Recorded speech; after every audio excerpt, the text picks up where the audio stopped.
બાળકોના ભવિષ્ય સાથે સાંકળીને આ કેન્દ્ર સરકાર અને રાજ્યની સરકારની પાસે સ્ટેટસ રિપોર્ટ અને એક્શન રિપોર્ટ માંગવામાં આવ્યો. રાજસ્થાનની હાઈકોર્ટે બહુ જ મહત્વની વાત કરી છે. રાજસ્થાનની હાઈકોર્ટે કેન્દ્ર સરકાર અને રાજસ્થાનની સરકારને એવું કીધું છે કે ઝેન ઝી, ઝેન આલ્ફા અને ઝેન બીટાના અત્યારનું સ્ટેટસ અને ભવિષ્યમાં શું એક્શન પ્લાન લેવાના છો એનો રિપોર્ટ આપો. અને આની અંદર ઘણા બધા એવા આદેશ કરવામાં આવ્યા છે કે યુવાનોનું જે ભવિષ્ય છે એના માટે હાઈકોર્ટ ચિંતા કરે છે એ બતાવે છે. બહુ જ બધા મહત્ત્વના મુદ્દાઓ છે. તો આના વિશે હું તમારી સાથે વાત કરીશ. મારું નામ રાજેશ શાહ છે અને તમે જોઈ રહ્યા છો ગુજરાતના સૌથી મોટા ડિજિટલ ન્યૂઝ પ્લેટફોર્મ ખબર છે.com. રાજસ્થાન હાઈકોર્ટે ઝેન ઝી, ઝેન આલ્ફા અને ઝેન બીટાના કલ્યાણ અને ભવિષ્ય અંગે જાતે પોતે સંજ્ઞાન એટલે સુઓ મોટો દાખલ કરીને કેન્દ્ર અને રાજ્ય સરકારને એક અહેવાલ રજૂ કરવાની સૂચના આપી છે. અને રાજસ્થાન હાઈકોર્ટના જસ્ટિસ અનુપ કુમાર ધાણની બેન્ચે એક આદેશ જારી કર્યો છે. અને આદેશમાં કહેવામાં આવ્યું છે કે શાળાઓ, કોલેજો અને યુનિવર્સિટીઓમાં અભ્યાસ કરી રહેલી પેઢીઓ ભારતની ભાવિ કાર્યશક્તિ અને નેતૃત્વની જવાબદારી સંભાળવાના છે. તો એવામાં એમને મળતું જે શિક્ષણ છે, વાતાવરણ એમને કેવું મળે છે, એ એમને કેટલી તકો મળે છે, એ દેશનું ભવિષ્ય નક્કી કરવાનું છે. તમને સાથે સાથે એક માહિતી આપી દઉં કે ઝેન ઝીનો મતલબ એ છે કે જે બાળકો 1997થી 2012ની વચ્ચે જન્મેલા છે એમને ઝેન ઝી કહેવામાં આવે છે. 2013થી 2024ની વચ્ચે જેઓ જન્મેલા છે એમને ઝેન આલ્ફા કહેવામાં આવે છે.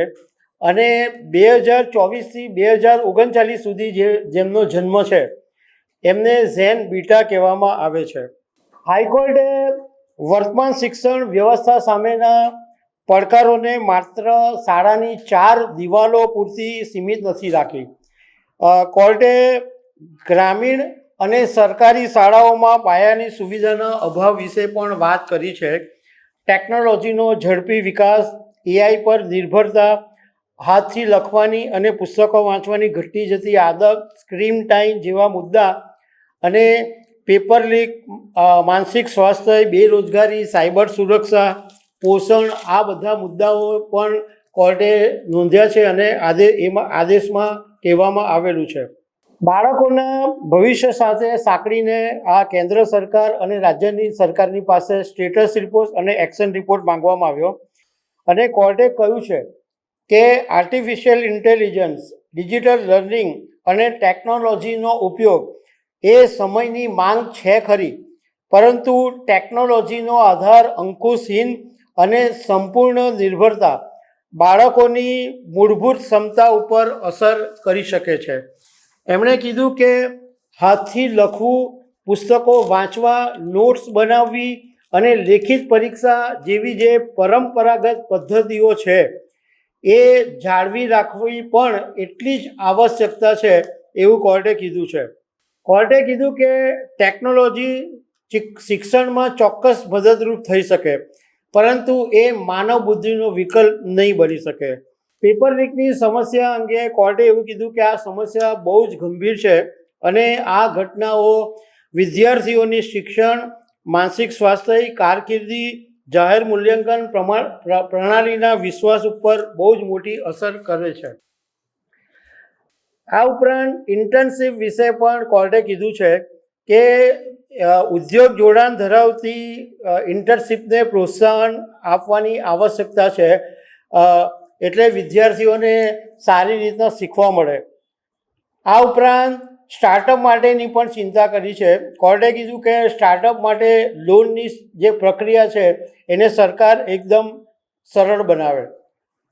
આ ઉપરાંત કોર્ટે એક બહુ જ ગંભીર મુદ્દા પર ધ્યાન દોર્યું છે કે આજે આપણે બધા જ જાણીએ છીએ કે ઘરની અંદર સૌથી મોટી જો કોઈ સમસ્યા હોય તો બાળકોનો સ્ક્રીન ટાઈમ છે. બાળકો મોબાઈલમાં એટલા બધા વ્યસ્ત રહે છે કે નથી એમને ખાવાનું ભાન રહેતું, નથી પરંપરાગત રમત રમતા કે નથી પરિવારના લોકોનું સાંભળતા, તો આ સ્ક્રીન ટાઈમ છે એ બાળકોના માનસિક અને શારીરિક વિકાસ ઉપર વિપરીત અસર કરી શકે છે એવો હુનો જે રિપોર્ટ છે એ ટાંકીને કોર્ટે કીધું છે. કોર્ટે સરકારને એવી પણ સૂચના આપી છે કે સ્ક્રીન ટાઈમ છે એ મર્યાદિત કરવા અંગેની નીતિ ઘડવામાં આવે અને આ બાળકો મોબાઈલનો ઓછામાં ઓછો ઉપયોગ કરે એવી સરકાર જાતે નીતિ બનાવે. ગ્રામીણ સરકારની શાળાઓમાં પણ કોર્ટે એવો આદેશ કર્યો છે કે જ્યાં આગળ શિક્ષકો આચાર્યોના ખાલી પદો છે ત્યાં તાત્કાલિક પદો ભરવામાં આવે. પીટી ટીચર, કોમ્પ્યુટર ટીચર, એમનું વિશેષ પ્રક્રિયા હાથ ધરવામાં આવે, એમને લેવામાં આવે અને સ્માર્ટ ક્લાસની સુવિધા આપવામાં આવે. આ ઉપરાંત કોર્ટે મધ્યાહન ભોજનની ગુણવત્તા પર બી ભાર મૂક્યો છે અને શાળાઓની અંદર બાળકોની સુરક્ષા માટે સીસીટીવી કેમેરા લગાવવા, મહિલાઓની સ્ટાફની ઉપસ્થિતિ રાખવી, આવા ઘણા બધા મુદ્દાઓ પર વાત કરી છે. મતલબમાં ખરેખર રાજસ્થાન હાઈકોર્ટે રાજસ્થાન સરકાર અને કેન્દ્ર સરકારને જે વાત કરી છે એ બહુ જ મહત્ત્વની છે, કારણ કે વિદ્યાર્થીઓનો જે શિક્ષણ પ્રણાલી છે એની અંદર હવે ઘણા બધા ફેરફારોની આવશ્યકતા છે. તો દર્શક મિત્રો, આવા અનેક અપડેટ સાથે મળતા રહીશું. આભાર.